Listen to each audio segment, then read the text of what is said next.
रसूलुल्लाह सल्लल्लाहु अलैहि वसल्लम ने फरमाया, इन्ना लिक़त्ल हुसैन हरारतन फ़ी क़ुलूबिल मुअमिनीना ला तबरुदू अबदा। बेशक कत्ल इमाम हुसैन मुअमिनीन के क़ल्ब की एक ऐसी हरारत है जिसे कभी कोई ठंडा नहीं कर सकता। और इस हदीस की बेहतरीन दलील अर्बईन इमाम हुसैन है। बिस्मिल्लाहिर्रहमानिर्रहीम। अल्हम्दुलिल्लाहि रब्बिल आलमीन वस्सलातु वस्सलामु अला अशरफिल अव्वलीन वल आखिरीन सय्यदिल अंबियाइल मुरसलीन व खातमिन नबिय्यीन सय्यद नबियना व तबीब नफूसना व शफ़ीए ज़ुनूबना व हबीब क़ुलूबना मौलाना अबिल क़ासिम मुहम्मद अल्लाहुम्मा सल्लि अला मुहम्मद व आलि मुहम्मद व अज्जिल फ़रजहु व आलिहि तय्यबीन ताहिरीन। अम्मा बाद। नाज़रीन गिरामी, गुज़श्ता जलसे में सीरत उलमा के हवाले से कुछ गुफ्तगू आपके सामने पेश की गई थी।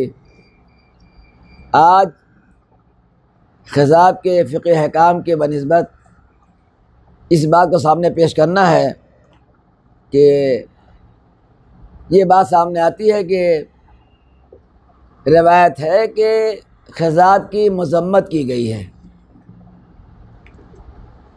देखें, जहाँ तक मज़म्मत का है, एक बात कहता चलूँ कि आजकल के कुछ नौजवान जो ज़्यादा सोशल मीडिया पर ज़्यादा मशगूल रहते हैं, उन्होंने वहाँ से कुछ रवायत देखी, उसमें लिखा हुआ है ख़िज़ाब के बारे में, उसकी मज़म्मत लिखी हुई है कि नहीं करना चाहिए, ये रवायत मौजूद है।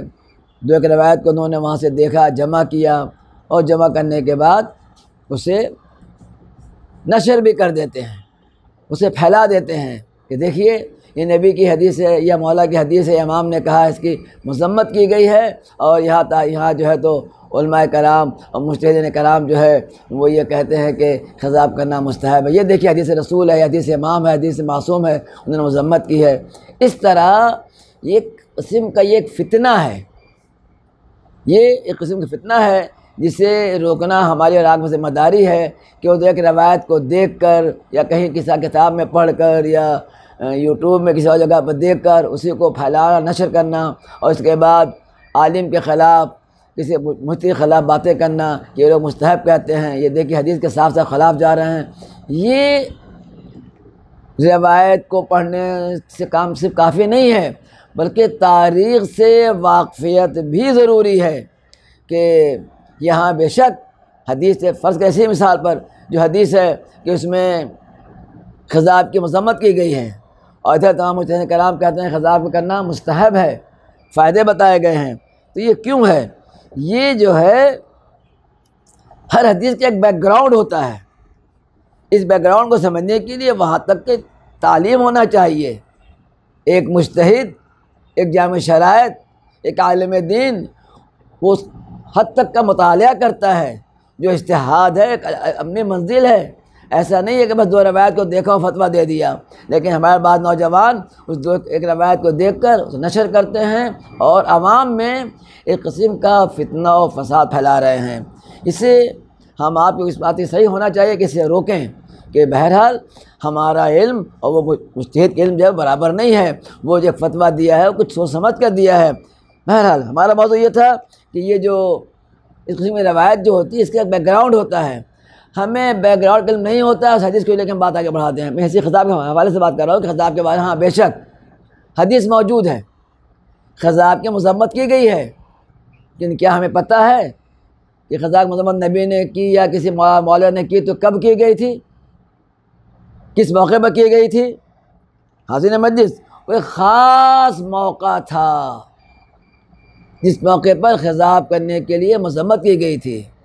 ये ज़मान व मकान फ़र्क करता है। वो कौन सा ज़मान व मकान था?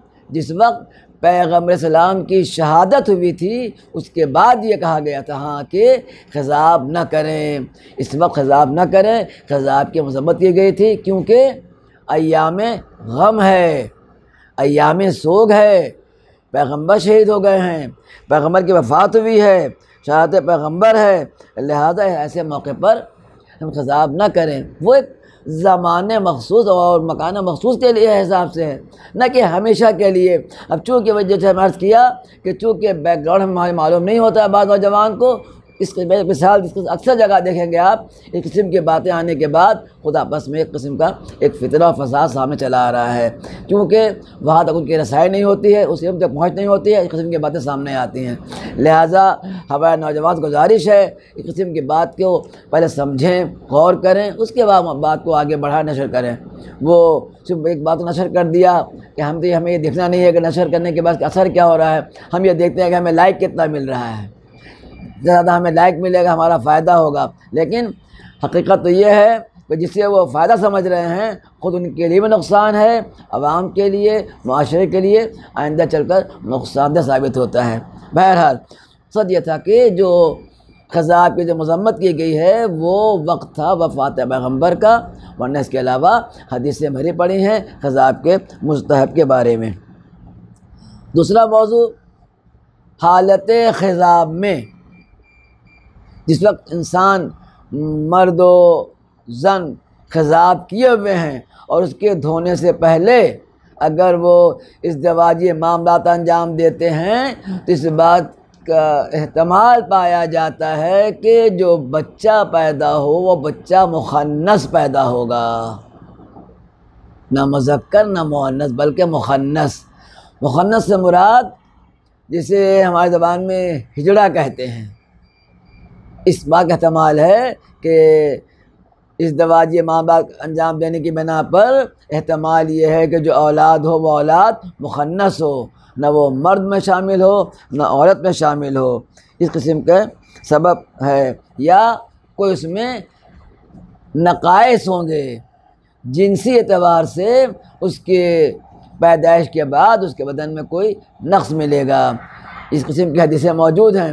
جب اس حدیث کو اس وقت جب ایک مرجع موجود ہیں ام المقدسہ میں آیت اللہ ناصر مکارم شیرازی، ان کے پاس جب یہ مسئلہ پیش کیا گیا، اس قسم کی حدیثیں ہیں کہ مخنث کے بارے میں یا اس حدیث کے بارے میں کہ یہ حالت خضاب میں اسے دھونے سے پہلے اگر کوئی ازدواجی معاملات انجام دے تو ان کا فتویٰ یا ان کا باقاعدہ صفتہ موجود ہے کہ احتمال ہے کہ اولاد انحراف جنسی کا شکار ہو جائے، لہٰذا اس بات کا بھی خیال رکھنا ہے، کیونکہ دیکھیں یہ جو حدیث وغیرہ ہے اس کے باقاعدہ اثرات ہوتے ہیں، اس بات کو معمولی انجام نہ دیں، اسے یہ نہ کہ چلو یہ مکروہ ہے، اسے کوئی وزن نہیں ہے، نہ ایسی بات نہیں ہے جس سے مکروہ قرار دیا گیا، نہ کرنا بہتر ہے۔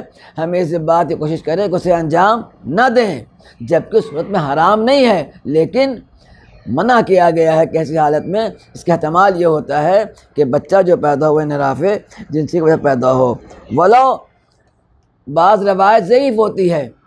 ضعیف روایت کا مطلب یہ ہے کہ اس کے راوی ضعیف ہیں، کوئی ایک راوی جو ہے معتبر نہیں ہے، نہ کہ روایت کے اعتبار سے۔ تو اگر راوی ضعیف ہے کہتے ہیں ہاں روایت ضعیف ہے، لیکن روایت اگر کمزور بھی ہے، کمزور ہے، ہو سکتا ہے ایسا ہوا ہو سکتا ہے امام نے کہا ہو، لہٰذا یہ سوچ کر ایسے کام کو انجام نہ دیا جائے تو بہتر ہے۔ بس کیا کہیں نہیں بھائی تو روایت ضعیف ہے، کس حالت میں اگر ہو تو بچہ مخنث ہوگا یا انحراف جنسی کا شکار ہوگا، ٹھیک ہے، اگر روایت ضعیف بھی ہے تو ایسی صورت میں احتیاط کرنا زیادہ بہتر ہے تاکہ کسی ایسے مشکل میں انسان نہ پڑ جائے۔ وآخر دعوانا الحمدللہ رب العالمین۔